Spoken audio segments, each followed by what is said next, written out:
Welcome back. All right, so this is where the schedule gets weird. We had 11 games altogether today. We have one game tomorrow, so there's like new stuff and stuff I want to do. I'll do it tomorrow. And then Tuesday we got 14 games. Wednesday there's two. Thursday there's 14 games. Friday there's I think two, and then Saturday there's 12. This is where the schedule gets tough. This is where teams are going to get tested. This is where the injuries are likely going to really ramp up.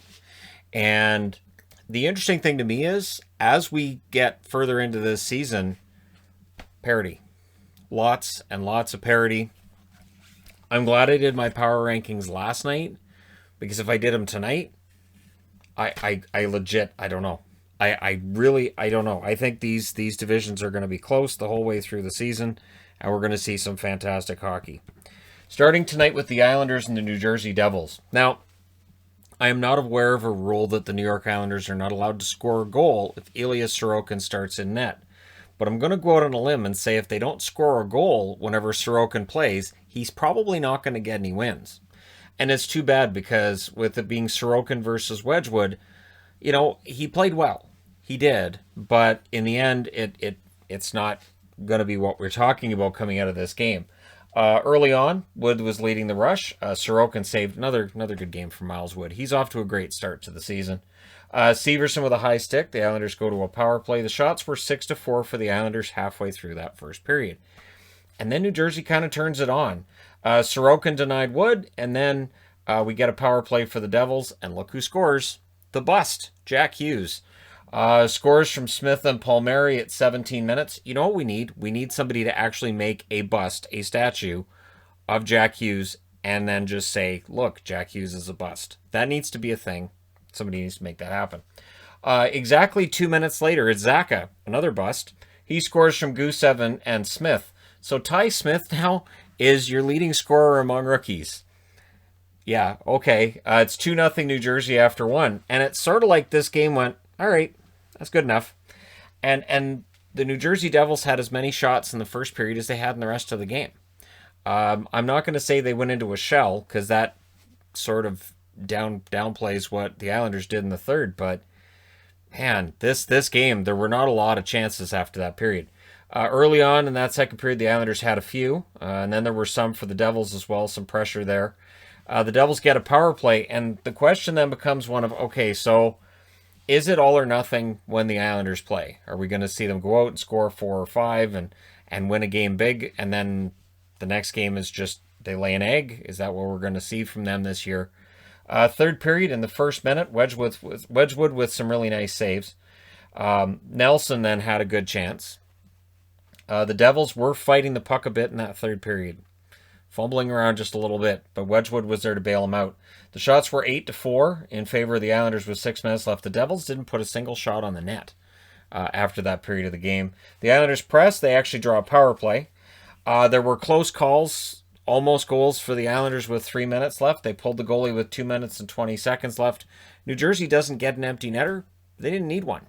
They end up winning this one 2-0. The shots, 12-10 in favor of New Jersey in the first, 8-6 New Jersey in the second.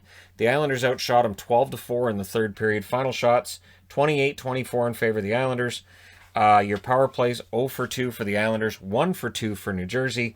Sorokin, 22 saves on 24 shots. Again, he played well, but at the other end of the rink, Wedgwood with his third career shutout. 28 saves on that one. So he's only 59 shutouts behind Marc-Andre Fleury, exactly where he was to start the day. So if you're wondering where that race is, Wedgwood is still just a little bit behind Fleury in terms of career shutouts. But all kidding aside, Wedgwood, great game for him. And the Devils are now 3-1-1. They are ahead of the Islanders, who are now 3-2. And it gets weirder. Not this one, though. Pittsburgh against the Rangers. This is one of those comeback situations where Pittsburgh clearly likes to build dramatic tension and then come through and get the big victory. I'm not going to say they're working on a Hollywood movie, but I'm not going to say they're not. So early on, Shesterkin was tested on the opening shift. I don't think the numbers flatter Shesterkin, and that's too bad because I think he had a decent game. The Rangers get a power play. Zibanejad nearly scored. After the game, the numbers would show that Zibanejad's line struggled in this game. Early on, They had some almosts, which don't really count for much. Kapanen playing well on the third line. They're slowly moving him up. And then it's Blackwell. Gets a goal from Fox and Howden at 16:36. So that's an unexpected goal right there. And it's 1-0 Rangers after one. And they played a really good road period. Second period, early press by the Penguins. Rust has a breakaway that's denied. Keep that in mind. McCann just missed one, but then he was cross-checked in front of the net. So power play. Actually, no, that wasn't called. That's right. That wasn't actually called a penalty. He just cross-checked and it was like, that's McCann, so I'm not going to call it, I guess. I don't know. Things get kind of scrummy with 9:32 left, and Rust clearly took that seriously and personally, because he gets a goal from Crosby at 11:24. It's a breakaway goal. It was a turnover by D'Angelo. So where Rust comes through is where D'Angelo would normally be on the point, and so Rust gets that breakaway goal that he didn't get earlier in the period. Jarry then with a nice toe save, but before the period's over, the Rangers restore the lead. It's Ryan Strome getting the goal from Trouba at 17:17. So the Rangers with the lead going into the third. Remember, they committed today 1-2-1, looking to even their record. In the third, the Penguins seeking their, I think it's the third straight comeback, which that's setting the table, right? McCann would score at 2:26. It was an own goal by Ryan Lindgren. It's one of those ones where you're just trying to give it to your goaltender and accidentally gave it to the net instead. Feel bad for Lindgren. He's a good defensive defenseman. Just it happens. Then there's a power play for the Rangers. That didn't work, but Lafreniere had a nice play then to Kreider, which almost ended up in a goal. They almost don't end up on the board. But so Lafreniere to Kreider almost clicked. Lafreniere almost got his first point, and then Crosby ends up hitting a post. But at 18:29 is Jake Guentzel, and that is the 100th career goal for Guentzel. A lot of milestones being hit early in the season for players, and so there's definitely a lot of players I could do career videos on now that milestones are being hit. The Rangers with a timeout after the goal, but despite pulling the goaltender and doing their best, they're unable to tie it.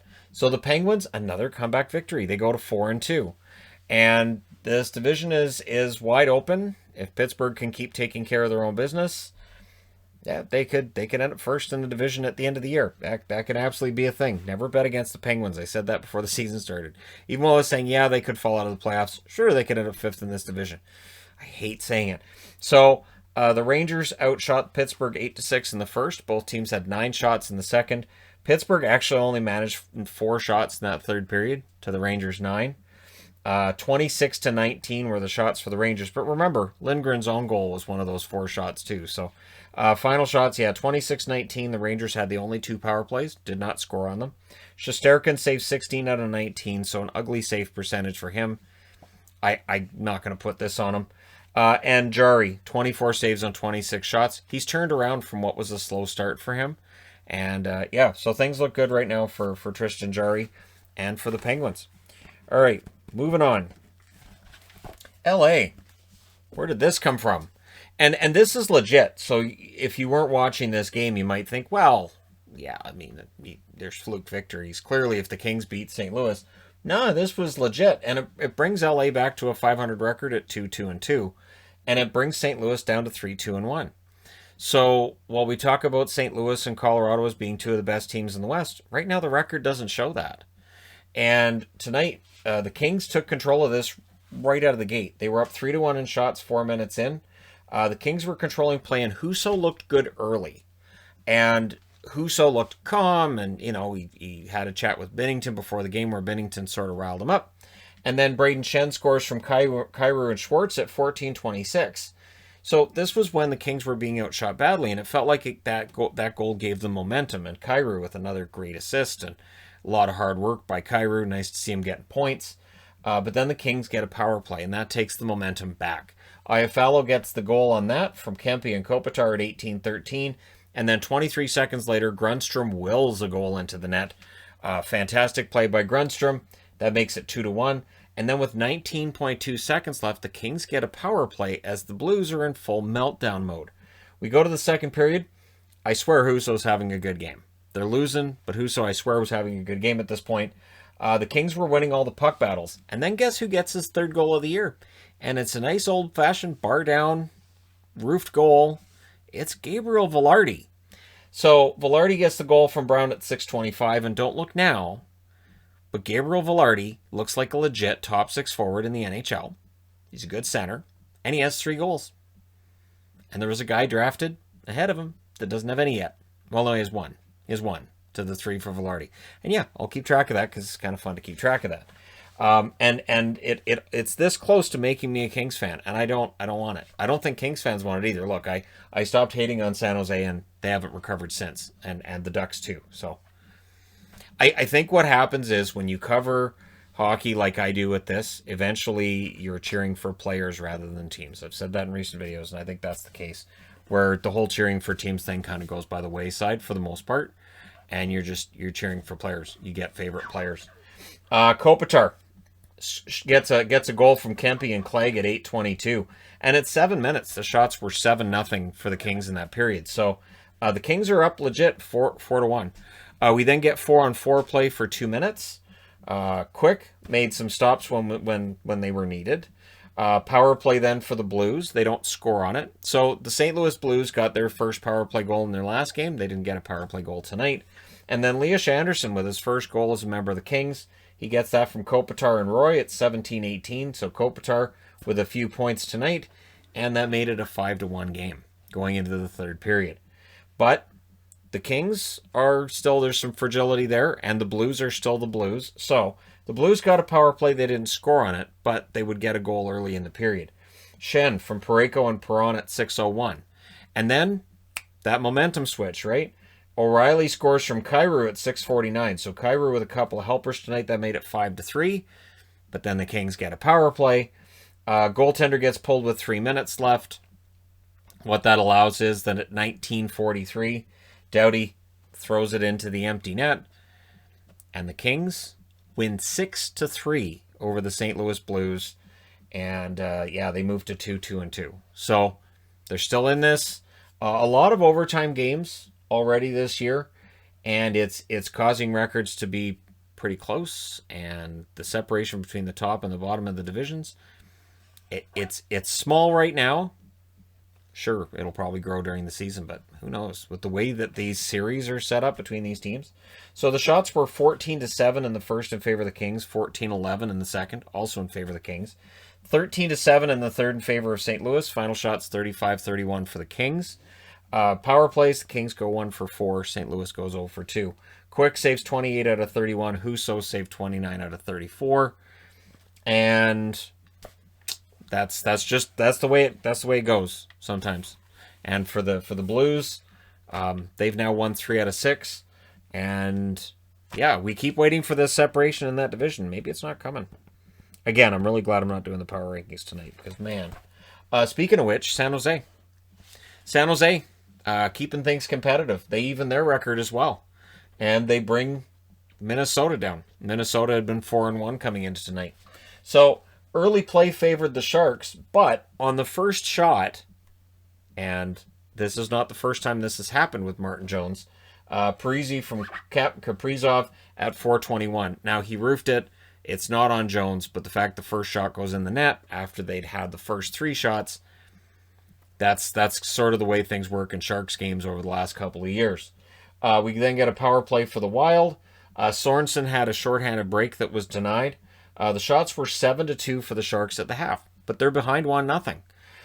Power play then for the Sharks. It had 1 shot, but after that was completed, Donato with a goal from LeBanc and Carlson at 19:02. So last minute of the period, and they get back into this. And then the Sharks have a power play after that goal is scored. So we go to the second period. They have a man advantage. It's a tie game. LeBanc had a chance that just missed. The Sharks go back to the power play again, and it's Evander Kane. He gets a power play marker from Meyer and Donato at 6:39, and it was an uncharacteristic turnover at center ice by Marcus Foligno. He did a drop pass. I don't know why you do the cutesy little drop pass during a penalty kill. Penalty kill, your whole thing is you get to center ice. Once you've gained center, you dump it in. You don't have to worry that much about it being icing because you're killing a penalty, so you could just dump it in from wherever you are. But Foligno didn't do that, did the drop pass, and it ends up going right to Donato, and then it ends up in the back of their net. The Wild then had a goal that didn't count. So that goal came off the board. And then shortly after, Gregor scores from Ferraro at 8:26. So rather than having a tie game, it's now 3-1 for the Sharks. So that's how that momentum swing works, and that's kind of brutal for Minnesota on that. Power play then for the Wild. Things get kind of unpleasant between these teams with 3 minutes and 19 seconds left. Bjugstad, however, would get a goal to make it 3-2. This one counts from Spurgeon and Suter at 16:47. So Spurgeon with his first point of the year, and so it's 3-2 after 2. Third period, power play for the Wild. They score on it. It's Fiala from Suter and Parisi at 7 minutes and 20 seconds. So Fiala gets his first goal the other night. It's an empty netter. That gives him a little bit of confidence, I guess. He gets a goal tonight. He's now got goals in back-to-back games. That's how a cold streak turns to a hot streak. Kakkonen then stopped a chance by Leonard, who was in alone. Leonard has fought his way up through the San Jose lineup. So kudos to him for getting more ice time and fighting his way up to a higher line. Power play then with 5:26 left for Minnesota. Eriksson almost got one. And then San Jose. It's Burns from Hurdle at 18:12. That makes it 4-3. And then they pull the goalie with 1 minute and 29 seconds left, which allows Nieto to get the goal at 19:31. They did double check to make sure that it was onside, and it was, and that made it 5-3. So the shots were 12-3 in the first period in favor of San Jose. 15-12 Minnesota in the second, 12-11 San Jose in the third. Final shots, 36-29 in favor of the San Jose Sharks. Power plays, both teams went 1 for 4. Jones saved 26 out of 29, so for those following in the whole save percentage thing, 897 was the save percentage tonight. Kakkonen, 31 saves on 35 shots, listed as one of the top 3 stars because, despite allowing 4 goals on 35 shots, it could have been worse. That being said, it is now time to change boards. Next up is Dallas. So this game wasn't quite as explosive as the last game. The result's still the same. For Nashville now, they fall below 500. They're now 2-3. And Nashville's in trouble. They are. Their penalty kill is almost non-existent. Or Dallas's power play is just as lethal. I don't know which one it is. There were times last year where Dallas's power play was very good. I don't remember it ever being this good, where it's like a little above 50% overall. Like this is insane. So Dallas comes out tonight with another victory. We'll see how real this is when they play somebody that's not Nashville. That's not an insult to Nashville. It's just right now it appears to be a bad matchup for Nashville. And the bad news for Nashville is you got to play Dallas 6 more times. So a few chances early on. There's a power play for the Predators. It doesn't get any shots. The shots were only 1 apiece at the 8-minute mark. Dallas blocking shots, Nashville blocking shots. Not a whole lot of space out there. Hudobin's pads denied Fabro. I thought that was going in. I was actually putting it on the board, and they showed the replay. I'm like, how did that stay out? No idea, but Hudobin's pads kept it out. There's another Predators power play. The Stars end up with a 2-on-1, but it's shot wide. We then get a power play for the Stars, and here we go. Gurianov scores from Pavelski and Hintz at 14:55. Terry Crisp tonight, I will say he seemed to be kind of beside himself at just how Dallas kept getting these power play markers tonight. It was 1-0 Dallas after 1. So we go to the second period. Power play for the Stars. It was 1 for 1, of course, and now it's 2 for 2. Hints from Pavelski and Hudobin at 6:32. Yes, Hudobin with the secondary assist. The Predators get a power play later on in the period. They would score on that. It's Forsberg from Johansson and Arvidsson at 14:55. Noteworthy in that is that was Johansson's 300th assist. Like I said, a lot of milestones being put up right now by these players, and it's great having hockey back, though. It is. It's nice. It's nice to have hockey back. So it's 2-1 through 2 periods, but honestly, this is a low shot game. It is interesting, too, that Nashville got a goal from Forsberg, and it was one of only 3 shots they had in that second period. They only had 7 shots through 2 periods. Dallas blocking him out a lot, and just between the shot blocks and just keeping him to the outside, it was a great defensive game for Dallas. Third period, that changes. Nashville starts to break their way through that wall. Hudobin stopped a pretty good shot from Fabro, so again, Fabro could add a couple of goals tonight. Hudobin stopped him. The Stars defending very well to that stage. Cunningham was denied by Hudobin at 46 seconds. Yeah, the first 3 notes are from the first 46 seconds of this period. Power play then by the Stars. Some shot blocks, shorthanded by the Predators, and then it doesn't matter.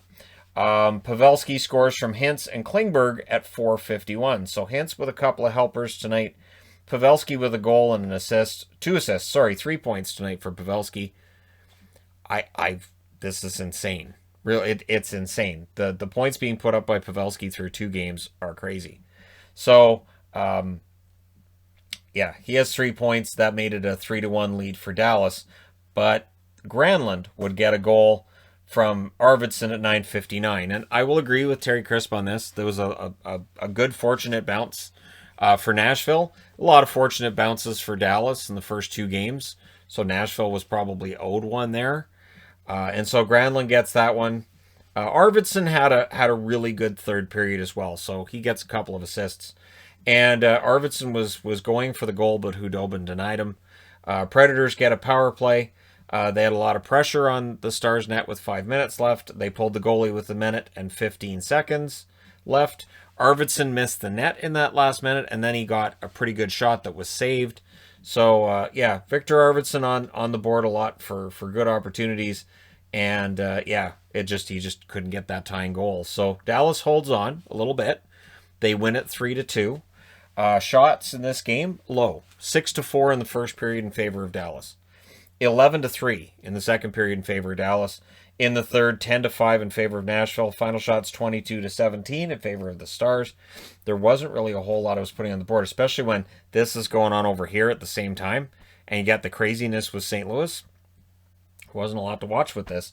Power plays, Nashville 1 for 4, which is good. But Dallas was 3 for 4, which is ridiculous. Saros saves 19 out of 22. His ownership over Dallas is apparently over. And Hudobin 15 out of 17 at the other end of the rink. So, yeah, Dallas undefeated through 2 games. We'll see in the next game where they're at. So, I'm guessing Tuesday since there's 28 teams playing Tuesday. I haven't really gone through the Tuesday games yet. All right, Colorado. So, at what point do we look at a game like this and say, all right, so Colorado should have won this game, but they didn't. And it's not the first game this season where that's happened, where Colorado's outplayed the opposition and lost. And at some point, this becomes problematic because it's going to affect their standing in the division since you're only playing divisional opponents. For Anaheim, much like the LA Kings, nice, gutsy performance. The difference is, for the Kings, it's some good young forwards and the veterans showing up. And for the Ducks, it's John Gibson saying, hey, I'm going to put the team on my back. I'm going to win a game we have no business winning, and make it so that we're higher up in the standings than we have any business being. And the funny thing with this was 58 seconds into the game, Silverberg scores from Henrique. And then there's a turnover that almost made it 2-0. So the Ducks legit started off pretty well in this, and then the Avs just kind of take over. They were gaining momentum right after that. In fact, the shots were 6-2 for the Avs 6 minutes into this. So that 1-0 lead doesn't look very stable other than the fact you have Gibson in net.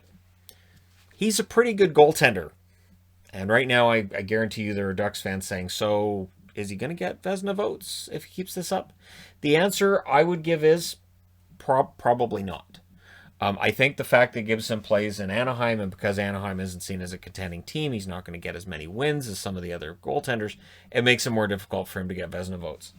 Power play for the Ducks. They then took their own penalties, so we had 32 seconds of 4-on-4 before Colorado gets a power play. The power plays, though, ineffective tonight because the goaltending was so good for Anaheim. Then there's a late power play for the Avs. That's their second of the period. And between the crossbar, the bar and the posts in general are the best friends of Gibson tonight. But, yeah, a lot of heroics, too. So we go to the second period with it being 1-0 for Anaheim. Second period, the Avs pressured early. Calvert had a tip that went wide. Gibson then denied Devon Taves. And then Raquel. Raquel scores his first from Getzlaf and Larson at 9:05. So maybe this is a sign Raquel's getting ready to start putting the puck in the net like we know he can. But it made it 2-0 for Anaheim. And the interesting thing is, they're being outshot really badly. but they're up 2-0. Power play then for the Ducks. Grubauer stopped a shot from Heinen. The Avs end up getting a power play. They don't score on that. We go to the third period. And the shots were 23-14 in favor of Colorado. And I'm going to say this. They evened up a little bit during that second period to get to that. So, yeah. Third period, and it's all Avs. Welinski wiped out. Like, I don't know what it is with defensemen over this weekend, but they just wiped themselves out. So he wipes himself out, and Saad had a break that was stopped. So Gibson bailed out Welinski and his bad wheel. Gibson really trying to steal this one, making it clear I've decided to choose theft. The Avs get a power play. More Gibson saves during the penalty kill, because of course there was. The Ducks were hanging on as the Avs were pushing, and then it's Rantanen getting the goal from McKinnon at 14:46. You do not let McKinnon get the puck late in the third period. And they turned it over to McKinnon, the last guy you want that puck to go to. It goes to Rantanen, and now Rantanen's on a 5-game goal-scoring streak. 5. Power play then for the Ducks. Goaltender gets pulled by Colorado with 1:50 left, and then it's an empty net goal. It's Lindholm at 18:20 from Rowney and Grant, so Rowney gets another point. Grant with another point as well, and 3-1's your final in favor of the Anaheim Ducks. The shots really don't lie in this game. 13-7 in the first in favor of Colorado. 10-7 Colorado in the second. 10-1 in the third. Remember, there's an empty net goal. The Ducks didn't have a single shot on Grubauer. Grubauer could have just skated away much earlier than he did, because it's not like they got anything on him. Final shots, 33-15 in favor of Colorado. Power plays, 0 for 4 for Colorado, 0 for 3 for Anaheim. Grubauer saved 12 out of 14. Gibson saved 32 out of 33. And when Rantanen scored, I will admit, I was like, I wanted Gibson to get the shutout. But he gets the win. And the Ducks are in this. They're in this early. They may go on a losing streak and end up out of it. But with so many games so tightly wound together on this schedule, and with the fact that teams are going to be playing the same teams over and over again, I don't know. This fascinating stuff. The ratings for the NHL so far this year have been the highest ratings on both sides of the border that the NHL's ever had in the regular season. So any decisions, there's no point in having hockey during a pandemic. Nobody's going to watch it during the pandemic. The ratings are the highest they've ever been. So, which means more money from the advertisers to the networks, and this drives up the value of the NHL contract this summer. So they look like geniuses right now, outside of a couple of baubles here and there. All right, last game, Oilers and Jets. And there was no trapping in this game. This one here is all kinds of shot blocks and shots are kept low. This one, the opposite. This was 80s hockey. 80s hockey right up until the end. The shots were 4-3 for the Jets 4 minutes in. So, yeah, shots back and forth. Both goaltenders played really well. Close to a goal for the Oilers at 7.5 minutes. Jets are pressing at the halfway mark. And then it's Lowry from Perreault and Appleton at 10:41. So the depth showing up there with a goal. Then it was 2-0, but that goal was ruled to be no good due to incidental contact with the goaltender. Then with 1:48 left, the Oilers get a power play. The Jets' penalty kill held, and Morrissey was blocking shots and sacrificing his body out there. So it's 1-0 Jets after 1, and Josh Morrissey's bruised up. Second period, first shift. Nugent Hopkins from McDavid. Lanny McDonald came out and played for the... It's 2021. Lanny McDonald, what's he doing on the ice? Scores with his mustache. So McDavid and Puljujarvi assisted on that at 21 seconds. I might have just reviewed so many games that apologize for names I get wrong. Can't wait for the 14-game night. That review on Tuesday and then one on Thursday. Because remember, they're all evening games. I can't split up the reviews. So Brossoit then robbed Nugent Hopkins right after that. So Nugent Hopkins gets his first and tries for a second. Back and forth action, chances for both teams at this stage. Power play for the Oilers. The shots were 13-3 for the Oilers, 12 minutes into that period. Yeah. The Oilers pressed with 6 minutes left, and then guess who gets his first as an Oiler? Kyle Turris. Nice from Cassian and Neal at 14-18. So 3 guys that you want to see on the board are on the board. Then there's a late Jets power play. So we go to the third period With the Oilers up 2-1, they survived that power play. Early chances for both teams. Brossoit denied Yamamoto. I thought this was one of Brossoit's best games. Period. I know that at the end of the night, his save percentage is low. I understand that there's some late goals in this, but I thought he played really, really well. Koskinen denied a Harkins chance. Jets press at 6 minutes, and the shots were actually 7-3 for the Jets at 9 minutes. No trapping, as I said, none. Nope. Neal then had a wraparound chance that was stopped, and then Ehlers scores from Stastny at 13:54. That's the 4th goal in 4 games for Nick Ehlers. He's playing really well. However, we then get a power play for the Jets, and Blake Wheeler gets a power play marker from Scheifele and Morrissey at 15:07. Suddenly, the Jets have come back.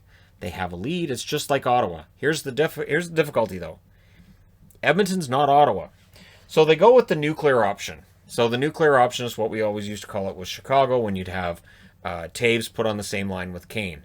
And in this case, with Edmonton, their nuclear option is putting Yamamoto, Draisaitl, and McDavid together, and it works. At 16:55, they tie it up. So Winnipeg, not as home and cleared as it may have looked when they scored those back-to-back goals. And then with 2 minutes and 3 seconds left, the Oilers get a power play and call a timeout. And if you look, there's no panic with them. Nugent Hopkins was talking a lot to the other guys about where to go and how they're going to do this. They don't score during the power play, but with less than 3 seconds left, they did score at 19:59 with, I think, 0.5 seconds left on the score sheet. Draisaitl gets the goal from McDavid. So Draisaitl gets the game winner. And think about this. This is a divisional matchup. Instead of this being a 4-1-1 record, it's 4-2. You make sure the Jets get no points. You get 2. You go to 3-4. You've now closed the gap with the Jets to 2 points. The Jets have a game in hand, but you're 2 points behind them now. This is the kind of thing we need to be paying attention to as we get further into the season, right? The shots in this were crazy. 16-9 Winnipeg in the first, 19-6 Edmonton in the second, 16-10 in favor of the Jets in the third. Final shots, both teams had 38 shots. Ridiculous. Power plays, Edmonton technically 0 for 3. Technically, that one at the end of the game wasn't a power play goal, but it kind of was because it's only 2 seconds after the guy got out of the box. There's no way he was there. Winnipeg, 1 for 2 on the power play. Koskinen, 34 saves on 37 shots at his end of the rink. Played very, very well considering this was his 7th straight game. And Brossoit, 34 saves on 38 shots. At some point, they're going to have to put Skinner in net for the Oilers, but we're not there yet. So, fascinating game. The Oilers, they're up to 3-4. The Jets dropped to 4-2, and they play again on Tuesday. Looking forward to that. The Jets, I will admit, yes, they're probably a bit tired with the amount of hockey they've been playing, but everybody's going to be right there with them.